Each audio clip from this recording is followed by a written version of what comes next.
Indian union മുസ്ലിം ലീഗിന്റെയും മുസ്ലിങ്ങളെയും ക്രിസ്ത്യാനികളെയും ഒന്നിച്ച് കൂടെ നിർത്താൻ കോൺഗ്രസിന് എല്ലാ കാലവും കഴിഞ്ഞു എന്ന് മാത്രമല്ല, അതിനാവശ്യമായ എല്ലാ ന്യൂനപക്ഷ പ്രീണനവും പലപ്പോഴും നടത്തിക്കൊണ്ടിരിക്കുകയും ചെയ്തു കോൺഗ്രസ്. എന്നാൽ അപ്പോഴൊക്കെ വികസനത്തിന്റെ ഒരുപാട് കാര്യങ്ങൾ ശ്രദ്ധിക്കുന്നതിൽ കോൺഗ്രസിന് കുറെ പ്രശ്നങ്ങൾ പറ്റിയത് പറ്റിയെന്നും പറ്റാത്തത് പറ്റായെന്നില്ല പറയേണ്ടതാണ്. അതിനുശേഷം സംഭവിച്ചത് നേതാക്കളുടെ ഒരു കൊഴിഞ്ഞു പോക്കാണ് ഇന്ത്യൻ രാഷ്ട്രീയത്തിൽ ഉണ്ടായത്.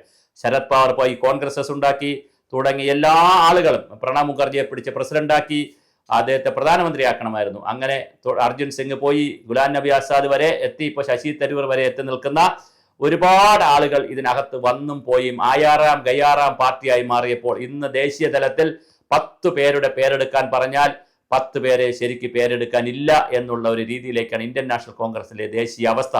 ശരിക്കും പറഞ്ഞ ഇതൊക്കെ പറയുമ്പോൾ സങ്കടമുണ്ട്. ഇന്ത്യ ഭരിച്ച സ്വാതന്ത്ര്യം നേടിത്തന്ന വലിയൊരു പ്രസ്ഥാനം ചുമ്മാ AC റൂമുകളിലും ഹാളുകളിലും ഇരുന്ന് പത്രലേഖകരുടെ ഇടയിൽ ഇരുന്ന് വർത്തമാനം പറയുന്നതല്ലാതെ താഴെ തട്ടിൽ യാതൊന്നുമില്ല.